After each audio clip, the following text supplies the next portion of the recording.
एक दिन सास ने बहू से कहा, बहू मुझे एक बात तो बता, मैं तुझे इतना डांटती हूँ, कोसती हूँ और बुरी बुरी बातें कहती हूँ और तू पलट कर जवाब तक नहीं देती और ना गुस्सा करती, बस हंसती रहती है। बहू को तो जैसे सुनाने को कहानी मिल गई।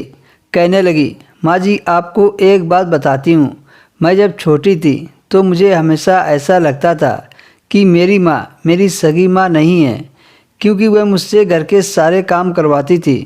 कोई काम मुझसे गलत हो जाता तो मुझे डांट पड़ती और कभी कभी तो मार भी पड़ती, लेकिन माँ थी वह मेरी, मुझे उनसे डर लगता था। कभी कभी गुस्सा भी आ जाता था, लेकिन मैंने कभी उन पर गुस्सा नहीं किया। यहाँ तक कि जब मैं कॉलेज से थकी हुई घर आती तो कुछ देर आराम करने के बाद तुरंत मुझे सारे काम करने पड़ते। फिर जब मेरी भाभी आई तो जैसे मेरे काम और ज़्यादा बढ़ गए। पर होना यूँ चाहिए कि बहू आई तो सारी जिम्मेदारियां उस पर डाल दी जाए। लेकिन मेरी माँ ने फिर भी मुझसे ही सारा काम करवाया।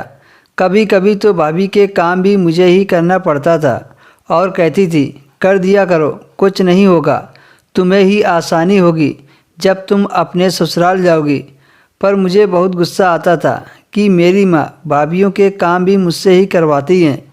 मेरी शादी के 2 दिन पहले मेरी माँ ने मुझे प्यार से समझाया और कहा, बेटा आज तक समझना कि मैं तेरी सास थी। मैंने तुझे प्रैक्टिस करवा दी है और तुझे पता चल गया होगा कि सास ऐसी भी होती हैं। लेकिन अब तेरी शादी हो रही है तो आज से मैं तेरी माँ हूँ। बेटा जब तुम्हारी सास तुम्हें कुछ कहे तो समझना कि जैसे मैं ही डांट रही हूँ।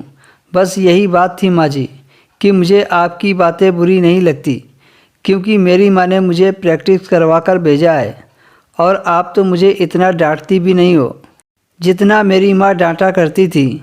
इतना कहकर बहू हंसते हुए किचन में चली गई और सास सोचते रह गई, क्या सच में बेटियों को ऐसे ही शिक्षा देना चाहिए।